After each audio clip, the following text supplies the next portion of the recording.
This course is presented to you free of charge by TTJ Tech Services of www.ttjtech.biz and by Stir It Up of www.stiritup.com. And remember, stir is spelled with a U, not an I, so that's STURITUP.com. TTJ Tech Services and Stir It Up are pleased to offer this course to you to the glory of God and to the benefit of all those who listen.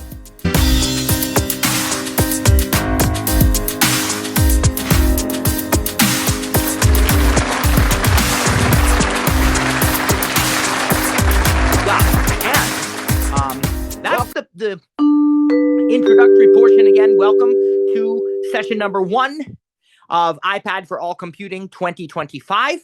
We're going to talk about what iPads are available and how to decide yet, and then that'll do it for today. I want to remind you with a quick disclaimer that this class is not being taught by Apple. We are not affiliated with Apple, nor are we endorsed by Apple. It is very important for me to make that distinction. We do use Apple's methodology. We have the Apple Teacher certification or equivalent experience on this team, and as a certified Apple, they call it Apple Teacher. That's a program that you can go through, and it sort of allows you to demonstrate competency with different areas to indicate to Apple that you apparently possess the skills necessary to, teach and implement this stuff. And then what they do is they give you additional resources and ways to teach things and guides and project ideas and all that. So, we do use that, but we don't work for Apple. This course is not produced by Apple. And most of the people at Apple don't even know about us, and that's fine. This is what God has called us to do, so we're happy to do it. All right, so there are several models of iPad out there, and it can get kind of overwhelming if you don't know exactly which one to buy, and they're all discounted right now, so it's definitely worth a look. I'll talk about these models briefly and let you know which ones I currently have and why, and sort of just go over them very quickly. The first one I'm going to talk about is actually the one that I'm going to give the least airtime to, and that's the iPad mini.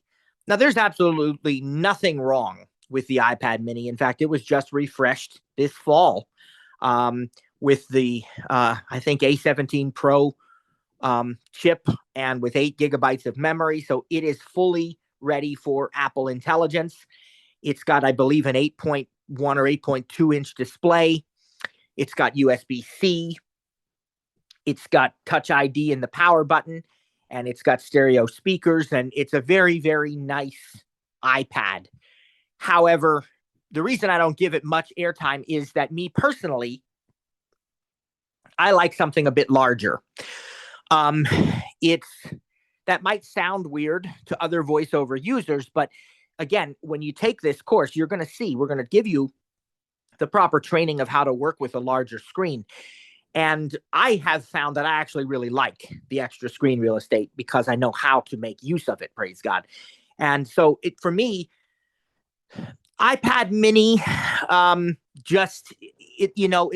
it's still significantly larger than my iPhone, but to me, it almost kind of feels like that sort of is just a larger, I don't want to say a larger iPhone. That probably, I don't think Apple would like that, right? But and I don't really feel that way, but you understand what I'm saying. It's just kind of closer to that size, even though it's still bigger. I like the full-size iPads, and so I'm going to spend more time on those. But the iPad mini is still an excellent device if you're interested in that one. It can be ordered through us. Please bear with me for just a moment. I got a message from my kid's school here, and I doubt that it's anything critical, but I just want to.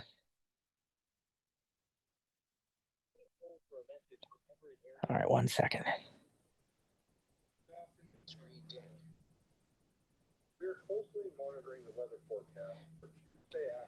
Talking about the weather. We're supposed to get ice and snow tomorrow.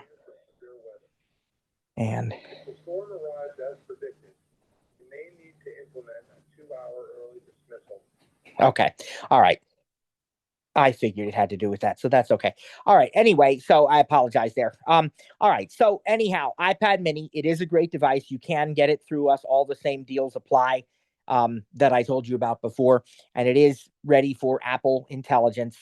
They don't make an Apple mechanical keyboard that attaches to it like the other ones have. You could certainly use the Bluetooth Apple keyboard, and there may be third-party ones, but it is, again, it is an excellent device and has just been refreshed.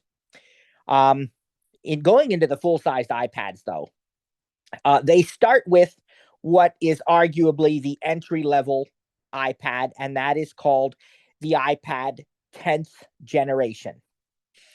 Now, the technical name of that is just iPad, right? But it is the 10th generation of it, and that's how you typically refer to it. And it is the most direct descendant of the initial iPad that was released back in 2010. This is an excellent iPad, but there's one thing that it lacks right now, and that is support for Apple Intelligence. There is a rumor that an 11th generation iPad is on the horizon and that it may, in fact, support Apple Intelligence. But none of that is guaranteed because Apple does not discuss unannounced products. There's a lot of rumors to support that and to support that it could be released as soon as, within the next month. So, should I buy an iPad 10th generation? Well, the best answer to that is maybe, but maybe not. and the reason I say that is if you genuinely do not think you care about Apple Intelligence, especially you don't even know what it does, right? It's not what I see myself doing, and I really want to save some money. I hear there's a good discount. I hear that the TTJ Gold membership is discounted. I really want to get in on this now. You're not going to regret buying a 10th generation iPad. It's still very, very good.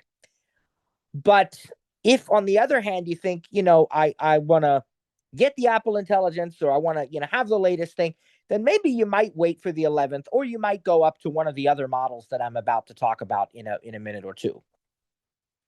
So the 10th generation iPad, I view that as being a great iPad for young kids, for people who just need to save a little money.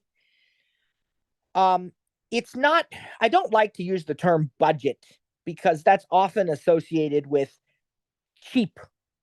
And there's nothing Apple does that's cheap.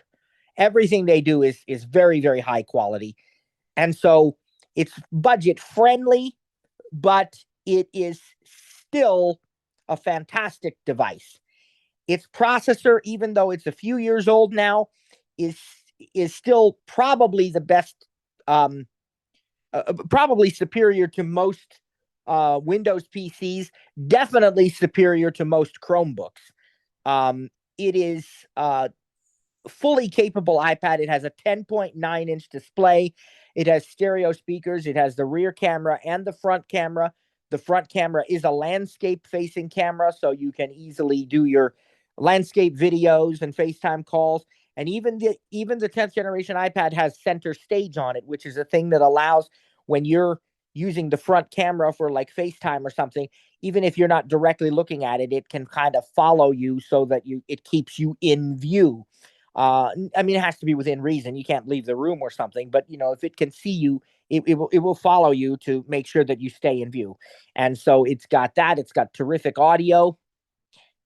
It's got a beautiful display. It's still an LED display, not OLED, right? But it's still a fantastic, again, a 10.9-inch display. So for those who do see it, it is excellent. It still has True Tone, which means that its display colors will adapt to the ambient lighting around you for the best viewing experience.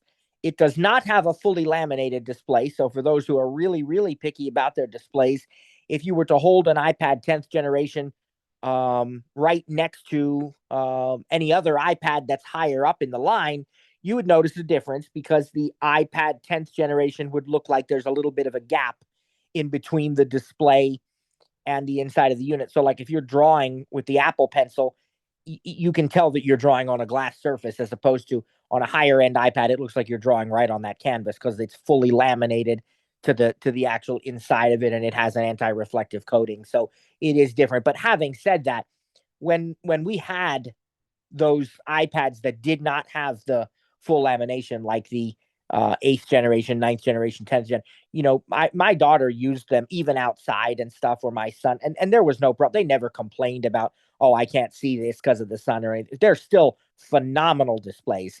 Again, better than almost any Chromebook display by far. They don't have the wide color gamut support that the higher end ones do, but they're still excellent displays. You still got a great microphone in there.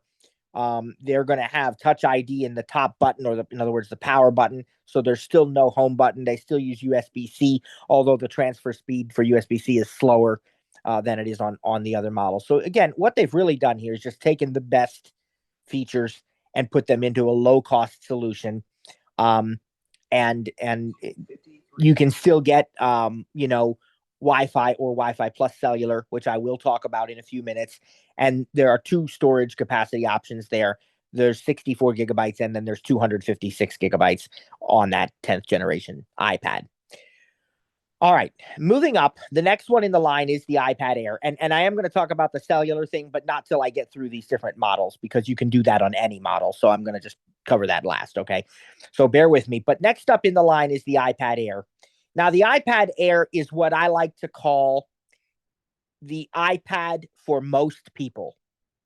That may change when Apple releases its 11th generation iPad. If that has Apple Intelligence, that may become the iPad for most people. But right now, I think the iPad Air is the iPad for most people.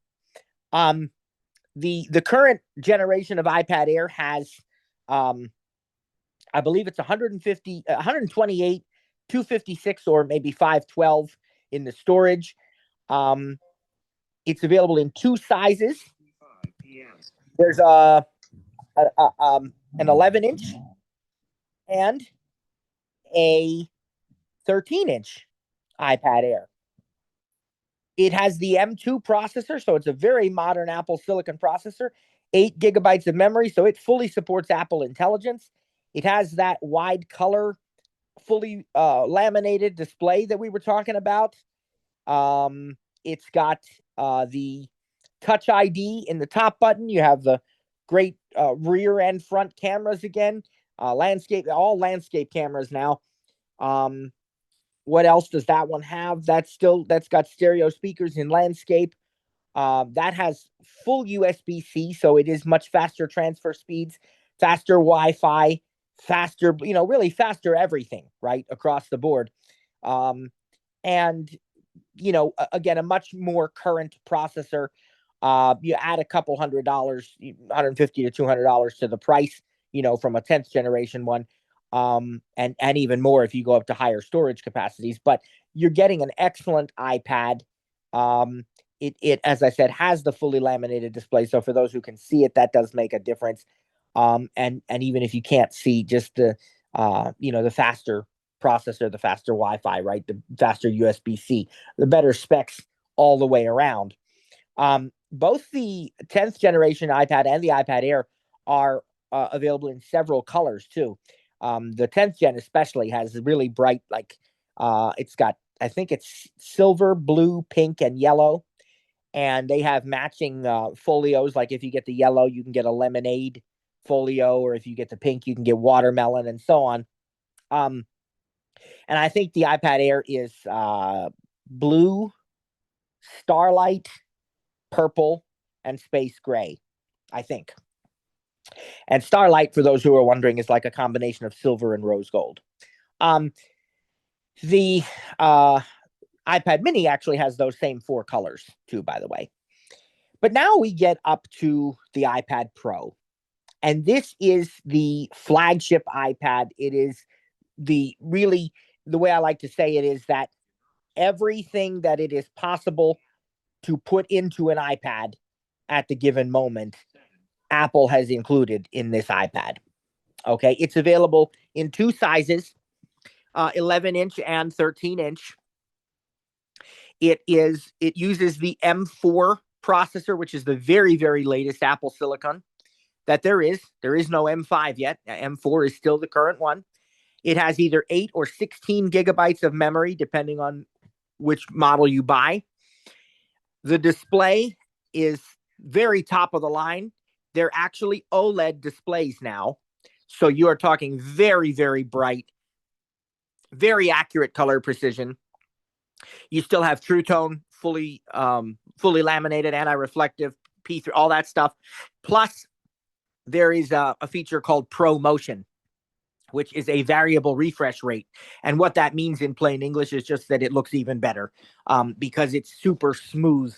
When you move through things, when you scroll, when you're on websites, everything just looks brilliant. And people do know if they can see it, they do notice it. They even offer a nano textured display that adds a little bit to the cost, but they do offer a nano textured display for even higher, better performance in certain lighting conditions. So that's an option as well. This is the only iPad to offer Face ID, and the Pro does. It offers Face ID. You have the landscape camera, but it's the true depth system, so it works with Face ID and Animoji and all that. You have the rear camera system. You have a LiDAR capability in this, like some of the iPhones do. You actually have 4 speakers on this iPad, 4 speakers. And you actually have, I think it's a 4 microphone array. So you truly have stereo recording. You can enable stereo recording even in the Voice Memos app on this iPad without ever having to buy any external microphones. They consider them to be studio quality mics, and they really are.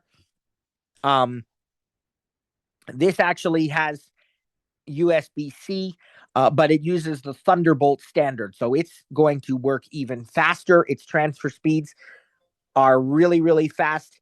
And on top of that, you can actually, because this is such a fast device and so forth, you can actually edit right on an external drive. In other words, if I want to use an app like Final Cut Pro to edit video, I can store the video on an external drive and connect it, and I don't have to copy that video to my iPad. I can edit it right on the external drive, and that way I'm saving storage space on the internal iPad. I can just attach a little drive to it, and we have one that we even recommend. So this is the, as I said, very top of the line iPad. It is, I don't know. I'm trying to think if I'm forgetting anything, but I don't think so. But it's available in only 2 colors, a space black and I think the other one's silver. And again, it is the latest M4 processor on that. You have Wi-Fi 6E, very, very fast device all the way around. Try to answer this question. Do I really need an iPad Pro? And some people, assume automatically because I'm going to do some audio editing or, this or that, I really need an iPad Pro. Now, let me be very, very quick to say, I like the iPad Pro. I have 2 iPads, praise God. He's blessed me. I can do that. Both of them are iPad Pros. Okay. So I'm not, there's nothing negative to say about the iPad Pro. But I also want to make it clear, and this is really a testimony to how good Apple is. You don't necessarily need an iPad Pro. If you're trying to save a little money, you can do everything you want to do with an iPad Air and probably even with a 10th generation. We'll see what happens with the 11th. I might have to remove the word probably there, right? But all of these devices are extremely capable. Some are going to be faster than others. Some are going to look better on the display than others, but none of them are going to look bad. None of them are going to perform terribly. They're all excellent iPads, and they all can really do all of the things that Apple offers. And, as far as you can use all the apps, right? You can use, actually, you cannot use Final Cut Pro on the 10th generation iPad. I don't know if you'll be able to on the 11th. You cannot on the 10th. You can use Logic Pro. You can use GarageBand, iMovie, all of that. But other than that, you can do anything on any of these iPads. The reason that I have the Pro is that I do a lot of audio recording, right? We do podcasts. I do a podcast every day, Monday through Friday now, for our Christian podcast. We call it Faith Quick Concepts, Faith Teachings, and so on. Excuse me. And so because of the amount of, I don't want to have to attach an external microphone every time I want to record, right? Part of why I like the iPad so much is that it is the all-in-one solution. I don't have to connect anything to it. I like the fact that I can, if I need to, praise God, but I don't typically want to have to. And so the iPad Pro enables me to record in stereo. And that's, on any other iPad, I would have to connect an external microphone to do that. So I do own 2 iPad Pros. And so I'm not saying anything negative about it, but I'm trying to let you know that you don't necessarily need a Pro to do everything that you want to do.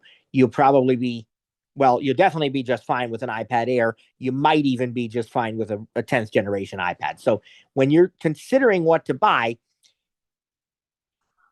you do want to ask yourself kind of, what am I going to do with this, right? And that's where it sort of comes down to, if I'm going to do a lot of high-end stuff, right?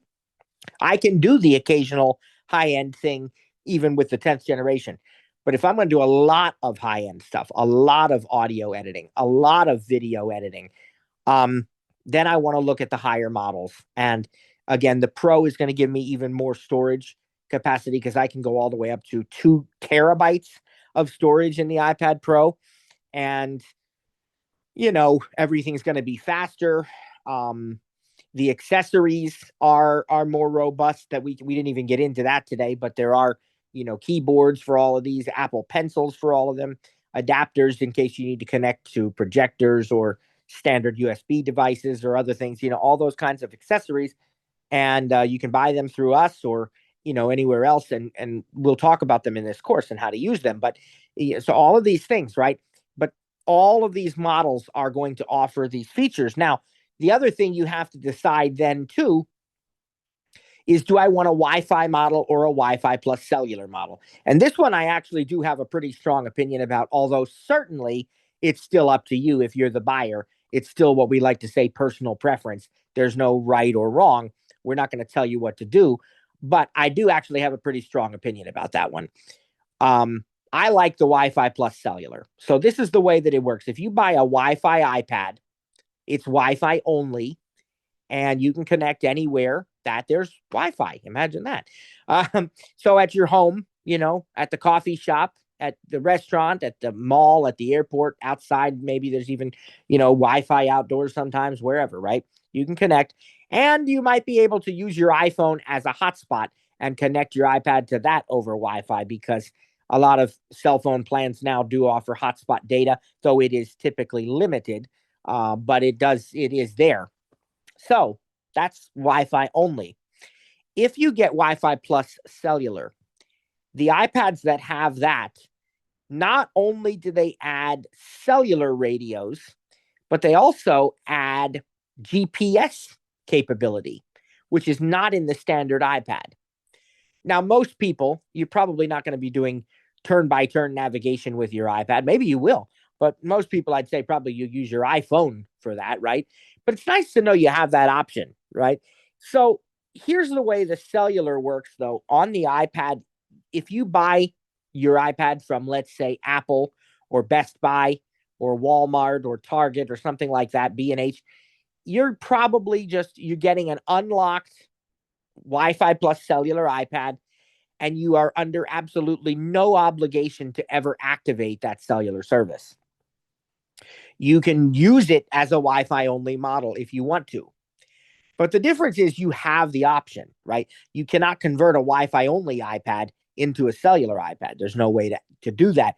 But if you have the cellular capability, then you have the choice. And down the road, if you decide, I want to add this, most carriers will let you add it to your plan for like $10 or $20 a month. And what that will do is it will then give you data on that iPad directly. So now you can be out and about. Doesn't matter where you are. You don't have to be limited to the hotspot stuff. You just want to use that iPad to check your email while you're in the car. Somebody else is driving. You just go right ahead and use it. It's going to be on cellular. You say, well, can I use it as a phone? Well, sort of, kind of, yes. But there's a few caveats.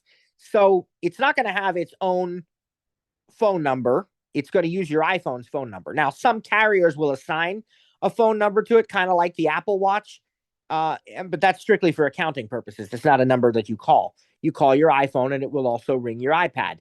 So in that way, you can use it as a phone.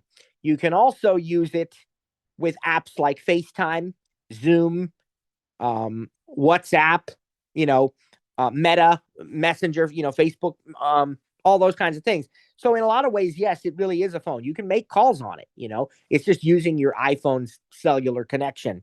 And with Wi-Fi calling, technically, your phone may not even have to be turned on or in the same place, and you still can do it. But there's some variables there. But so yeah, you kind of can use it as a phone, but you have to have an iPhone on your account. It wouldn't be able to be done totally in place of an iPhone, right? But the main thing about it is it gives you the cellular data, the ability to use it. You want to watch a movie, you want to check your email, whatever. You don't have to be messing with a hotspot or joining a public Wi-Fi network that may or may not be secure, all of that. And again, most carriers will let you add the iPad for like $10 or $20 a month to your plan. Everybody does it a little differently, but it certainly works on the big three: Verizon, T-Mobile, and AT&T. It works on Xfinity Mobile, and I think there's a few other smaller carriers that it does work on, possibly. But there are also, as we're going to talk about in a couple of weeks, there are also these like cellular passes that you can buy right on the iPad itself. So if you don't really want to add this iPad to your carrier plan, you just need data like for one day, you can go in there into the settings and you can choose a plan that only gives you cellular service for like a day. You can, pay for a 1 day pass with your credit card or whatever. You can actually pay for it like a recurring monthly prepaid plan on the iPad as well. But I don't advise that anymore because it is typically much more expensive than doing it by adding it to your adding it to your existing cellular plan. There used to be a really relatively inexpensive one from AT&T that they offered right on the device, but AT&T has done away with that now and kind of pushed everybody onto their regular plans, and so they're more expensive. I do think T-Mobile still has some very discounted ones, but they're low in data. Like I think they do $10 a month for like 6 GB or something. So you still can do that right on the iPad and sign up. So that's another benefit that you have if you have the cellular model, Wi-Fi plus cellular. And yeah, otherwise, if you do buy your iPad through a carrier, of course, they may make you activate it, especially if they're giving you a promotion, right? Because that's how they, give you something that benefits both you and them, right? They'll say, hey, we'll give you a free iPad. But the caveat is you got to keep the service active for 24 months because we're just going to give you, 24 bill credits. We'll finance it interest free for, $30 a month. But each month we're going to give you $30 off your bill. So it equals, getting a free iPad. But if you cancel it, then you owe the rest of the the money for the iPad. So kind of like the phones, right? If you choose to get it through the carrier, be aware that may be how it works. But again, if you buy it anywhere else, it's just unlocked, and they're all eSIM now. The 10th generation still has a SIM card slot in it, but I don't think the Air does. I know the Pro doesn't. So the two iPads that I own are the current 11-inch iPad Pro M4 that I told you about. And I also own the previous generation of 12.9 inch, which technically is the 13-inch, but I think it's just that the screen instead of being OLED, it's mini LED, and I guess it's probably that there's a little bit of a bezel. I don't my understanding. I don't think the iPad is actually any smaller. I might be wrong on that, but 12.9, 13, and it's an excellent iPad. It's actually the one I'm using right now for this Zoom session, just because the other one's charging. I just go back and forth. Um, but I have the 512 gigabyte Wi-Fi plus cellular in that one, and my other one is the 256 Wi-Fi plus cellular. So I've got accessories for both of them. We'll talk about that kind of stuff more during the course. So I think, to sum up, and then we're going to jump to Sarah and see if she has anything to add. But I think to sum up, we would say, again, there is no right or wrong. You've got to decide what works best in your budget, what's going to meet your needs. All of the iPads are capable of meeting most needs. As I said, right now there is a gap with Apple Intelligence. The lowest, the iPad 10th does not do that, and I wouldn't plan on it ever being able to do it. But the rumor is there's going to be an 11th generation one, so we'll see what happens there. But everything else, I mean, all of this stuff is, it just comes down to how do I need more storage so that I maybe should jump up to the higher model? Do I like that variable refresh rate on the display? Do I need built-in stereo recording? That really was the reason. Honestly, that was the thing that pushed me into the getting the Pro. I had an Air, so I had the one iPad Pro, and then my other one was an iPad Air, and it was literally that and only that I said, I want to be able to have stereo recording on both of these, so I don't have to, pick up anything extra, or I'm not limited to one iPad versus the other. I just, whichever one I grab, I want to be able to do that. And then I did get to play with the new accessories, which was an added bonus, but that probably wouldn't have been enough of a reason to buy the iPad if that was the only thing. But again, they're all very capable. They're all very good. And I think if I had to be forced right now to say, which one is going to work for most people, as I said, probably the Air is, and you certainly can add stereo mics and stuff like that if you want. But again, it comes also down to the budget. How much do you want to spend? And I guess that's really all I have to say about that. And we'll take questions.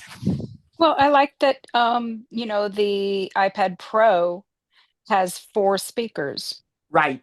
And that's, do you still have the one from 2020 that you had, is that your 12.9? It's the 2022 model. It's the M2 2022. processor of that. Oh, Yeah. okay. Yeah. Okay. Yep. Um, There yeah, wasn't much difference between those two, though, I don't think. right, except for the the chip. Right. I think Um, that was probably, that and the Wi-Fi chip and the processor, just basic stuff like that. Yep. right, right. It's too bad that the iPad Pro does only has 2 colors.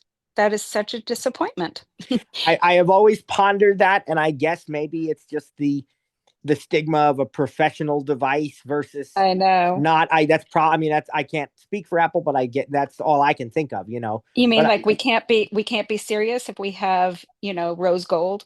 I liked my yellow iPad. I had an iPad 10th generation. I liked, I thought that was neat. Yep. Yeah. Yep. Even if we can't see it, it's nice to know. That's right. I do have, Yep. though, which they don't make anymore, but I found one, I think on Amazon or eBay or something. I do have the electric orange smart folio cover for the 12.9, which is actually what I have on it right now. So that brightens it up a little bit, I think. Now, do you think that you need to cover, or we need to cover the keyboards, the differences between the Folio and the Magic keyboard? I think it's probably worth doing. Yeah, I think it's probably worth doing because if people are going to buy the iPad, they might want to buy the keyboard also.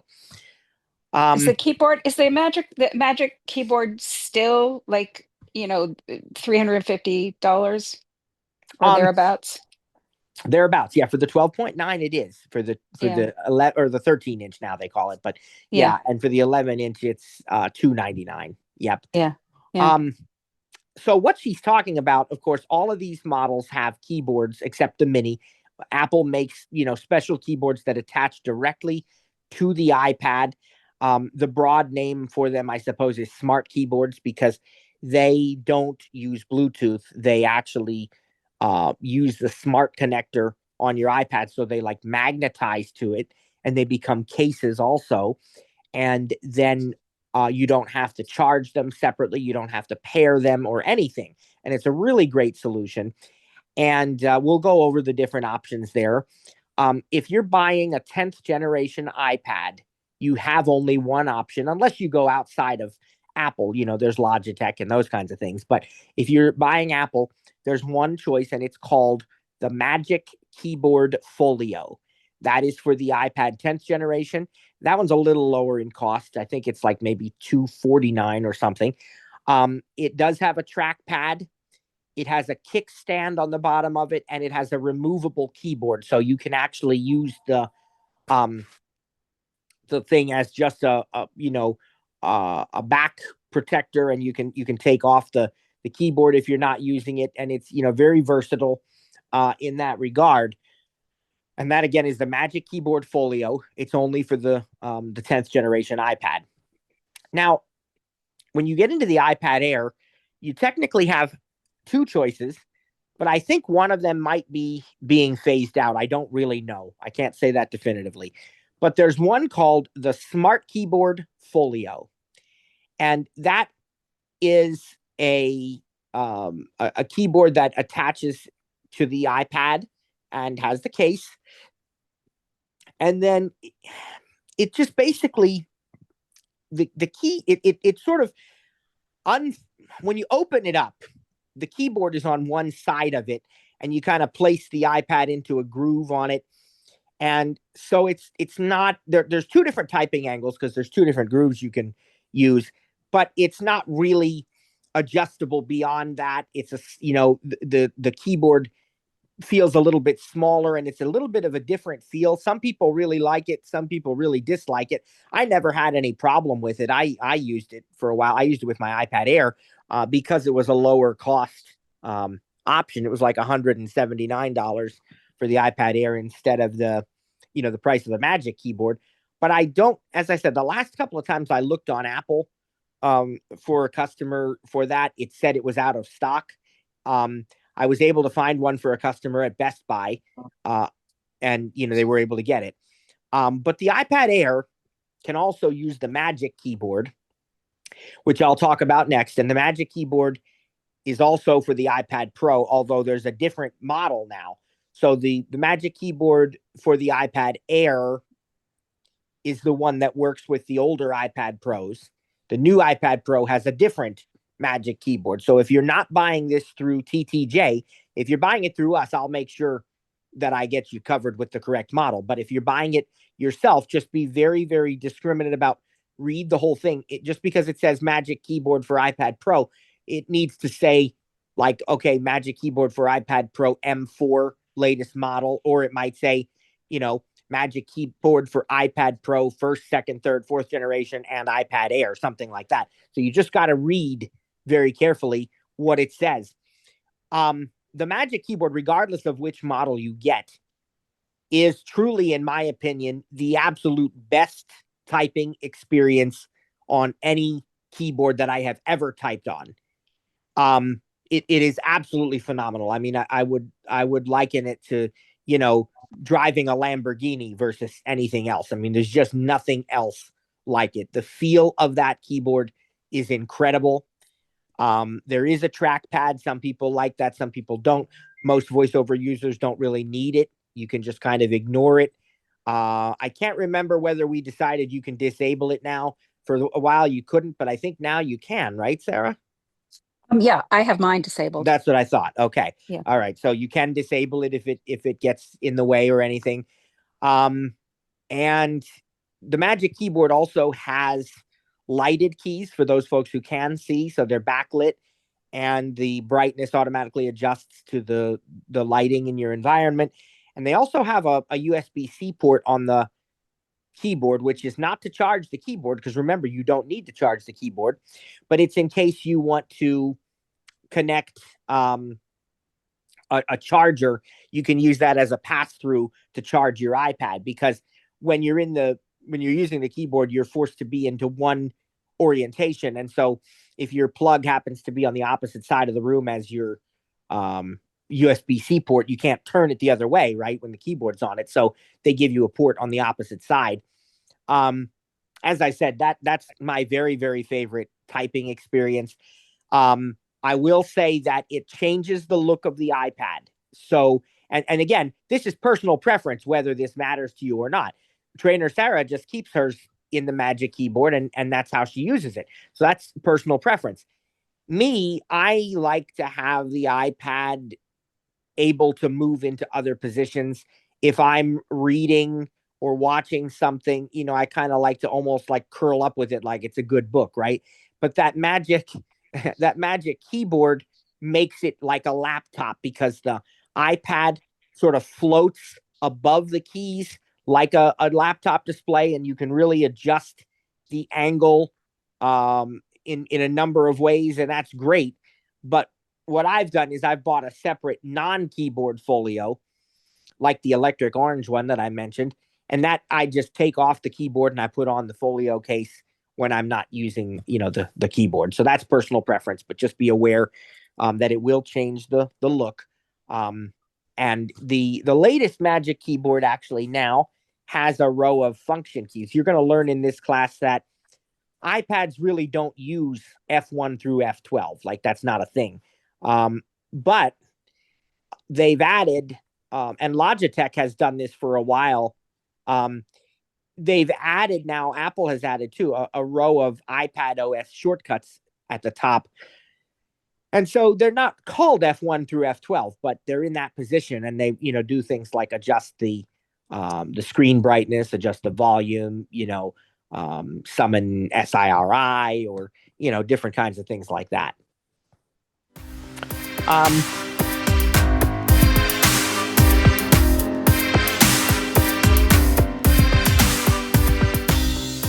Thanks for joining today's session. Didn't get your question answered? Have an additional comment or feedback?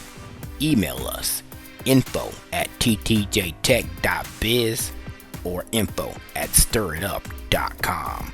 And remember, stir is spelled with a U. That's STURITUP.com. Or check out our websites for additional resources. That's ttjtech.biz or stirritup.com. And remember, subscribe to the newsletter when you're there. That way you don't miss out on any upcoming announcements or events. Thanks for joining us. God bless, and see you next time.